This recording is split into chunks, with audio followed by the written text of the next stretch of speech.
Hey, it's Mary Beth Shaw from Stencil Girl. I'm here for another mad scientist, and ooh, I got a hankering to do something crazy today. Last weekend, I took an abstract class, and it's been a long time since one, I've taken a class, and two, since I've painted any abstract paintings.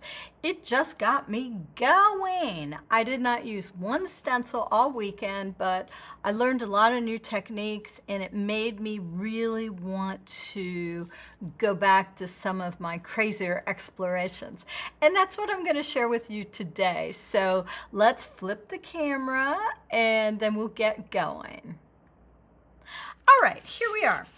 I have some stencils that are what I would consider tight in that they're not loosey-goosey, right? These are hold together stencils. And this is a loose stencil.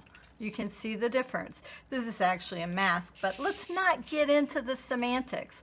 This is a loose stencil. It's one of my grid series. This is kind of a hybrid, and this one is certainly loose. Again, another one of mine.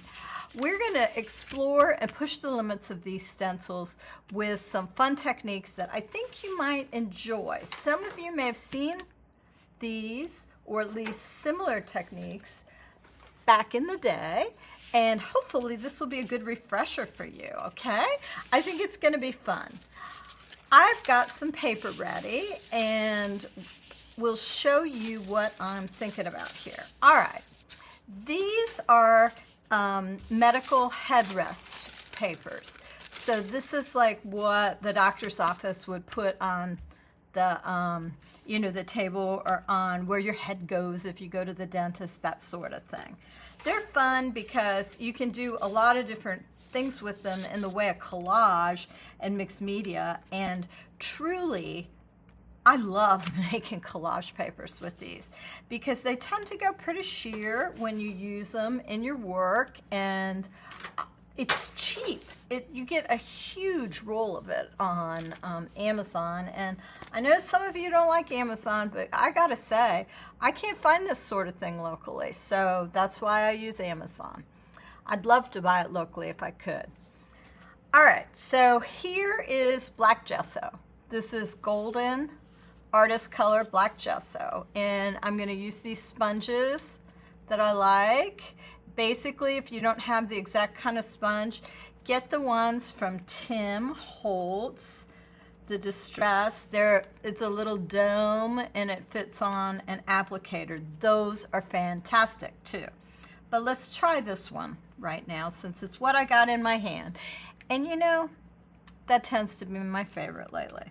All right, stenciling. We are pouncing up and down, up and down.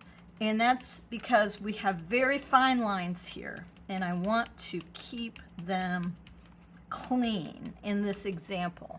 All right, now I'm gonna flip the stencil and put it over here. And of course I forgot my brayer. Here's one, maybe this will work. See if we can get the stencil lines to come up.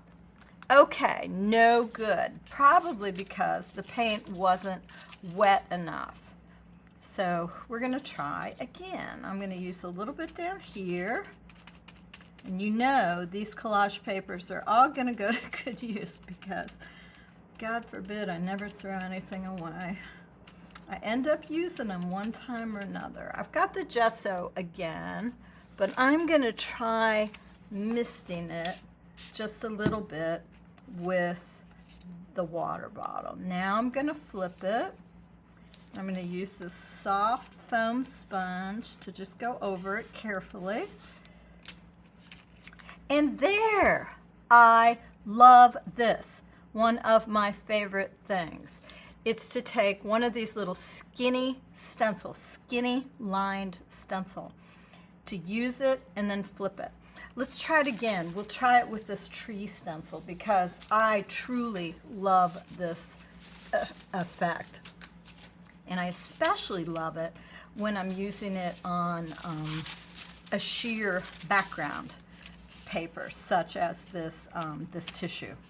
I do really like that. So we're going to use the gesso again. And I'm going to stick with these. I don't want the trunk. I just want the branches of the tree.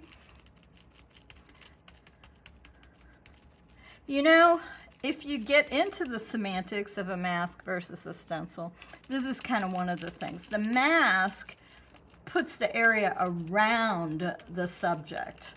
So in this case, it's the background around the tree. And what I want are the actual limbs.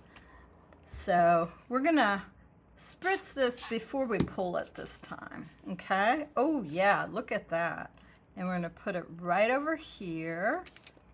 And then I'm gonna use this foam to gently go across it in one direction. Since we spritzed it, I don't wanna do too much with that.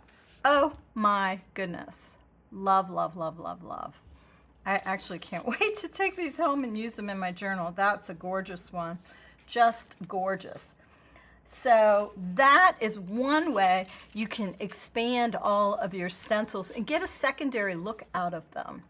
Think about the options you could do if you were using like a Duralar or a mineral paper.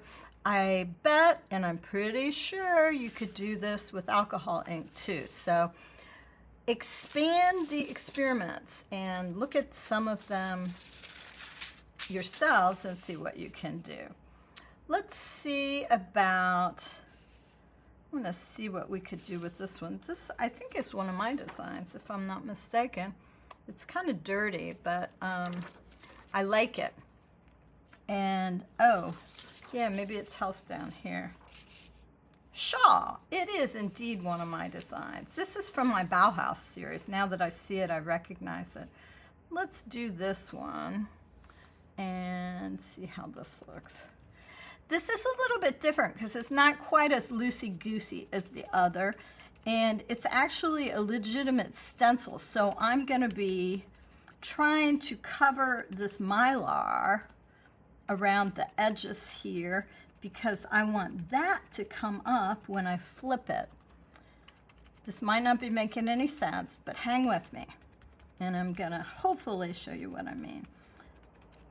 So I'm stenciling the open areas, but I'm also allowing the paint to go on the mylar around the edges. Spritz, spritz. See, nice clean look. And then we'll move it over here. And then we'll do our foam roller. These are nice to have on hand, by the way, these foam rollers. Who knows what you can do with them? Tons of things. I find myself reaching for them a lot. And there we go. Voila! Love that. A lot of possibilities here.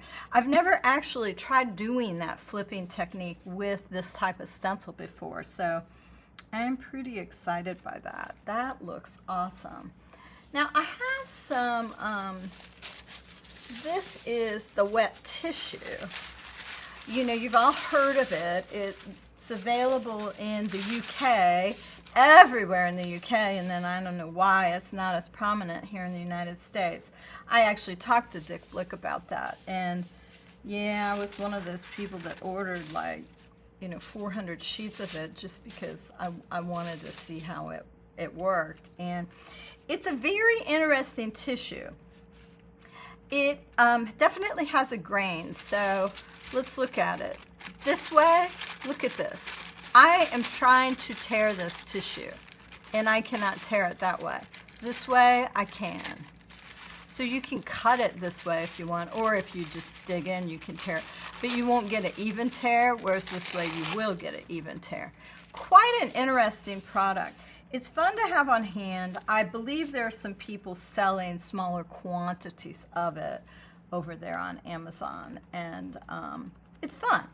So I'm going to try to see if I can get this grid line to come up when I flip it on the wet tissue. I'm going to put a bunch down, and I'm going to go over the mylar. What I'm looking for is to flip this and get black lines. That's what I'm hoping for, okay? Just like we've been doing with the headrest paper, but we're trying it with a different tissue. And, you know, truly, the headrest paper and the wet tissue perform rather similarly. The only thing is the headrest paper doesn't really have a grain like that. So it's a little bit different in that regard. I'm only going to try 4 because I'm just not sure how long the gesso will stay wet. But let's flip this over right there.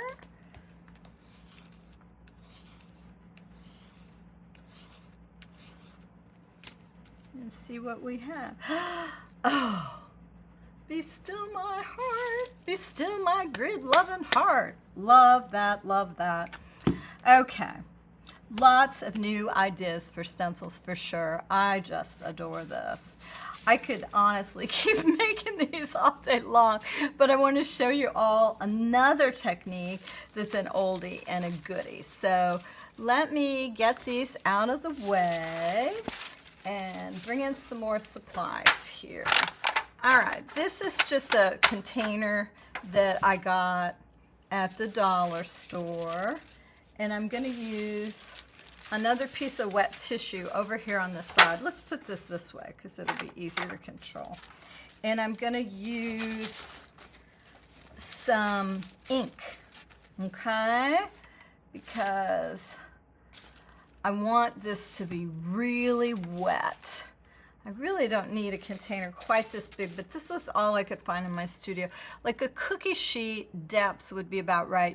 You don't need it that deep at all. But I'm gonna put some of, this is an ink I have. Oh, it went all the way down the side. Of course it did. It's called Railroad Spike. I have no idea if it's permanent or not. It's from the Birmingham Pen Company, which I was into buying inks a while back, and that's when I got this. I'm gonna dilute it, okay? It's a dark green. Then I'm gonna add some of this FW Antelope Brown. I'm not sure what's gonna come out here. I have a feeling this might look like a little baby poop mixture of green and brown, but we will see.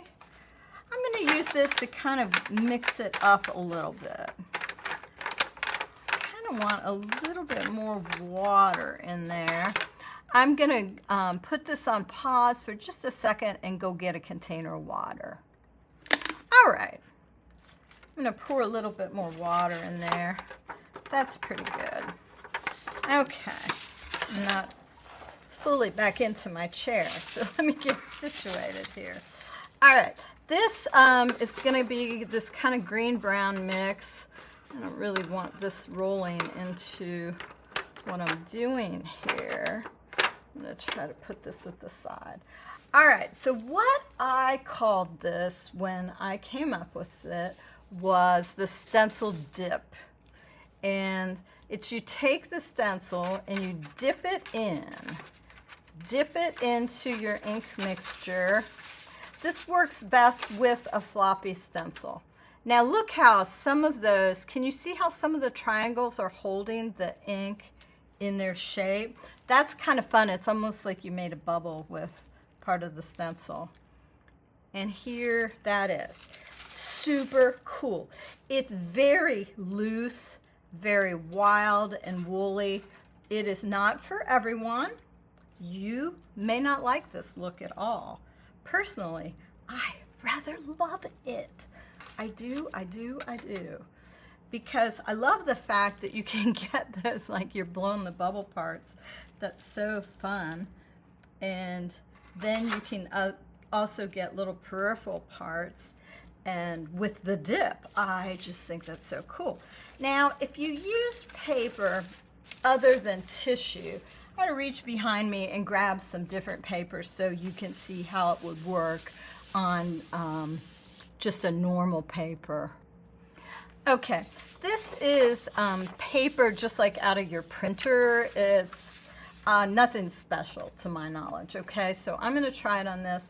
I'm going to use it with this exact same stencil so that we can compare and contrast. And ooh, a lot of bubbles on that one. Look at that. It reminds me of like a kaleidoscope or something. Got some drips. Okay, see, it formed the true shape that was being carried. I do love that. How this was the part that it carried within the stencil design and it brought it over here. That's pretty special, I think. Anyway, for my aesthetic it is. This is one of my favorite stencils, this triangle thing, and I do love it.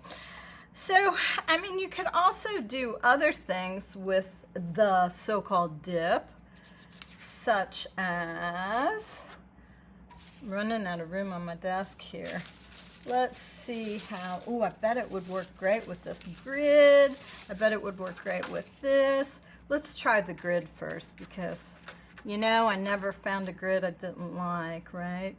These openings are too big to carry the whole internal part. No bubble making with the grid. But, boy, are you getting a lovely design there. Just lovely. Things I like about this is a super porous paper, but you can see how the edges pick up different amounts of the ink, so you get a lighter coating and then a darker and a bubble and some of the, you know, the drips. Oh my goodness, love, love, love, love, love. So I'm gonna see if I can get this one down here and pull up some of this area around these circles. I would like to get these little circles. Oh, now it's pulling that, see that triangle? It's got that. I'm gonna go right over top. You can see the ink moving across that triangle. That was kind of exciting. So, yeah. I love this kind of experimentation. This is what, for me, what the mad scientist concept is all about. It's about really picking up your supplies, thinking about what they do, pushing them into directions that you've never done before, and coming up with some fun, you know, results. Look at that. Oh, and look at this, how that bled out into a green-blue. Oh, my goodness. I hope you enjoyed Mad Scientist this time. I'm pretty stoked. I think I'm going to just keep making some papers for a while, but I know you want to get going and making your own. So have fun and let me know what you do. I'm excited to hear. Thank you so much for watching. I'm Mary Beth Shaw from StencilGirl Products.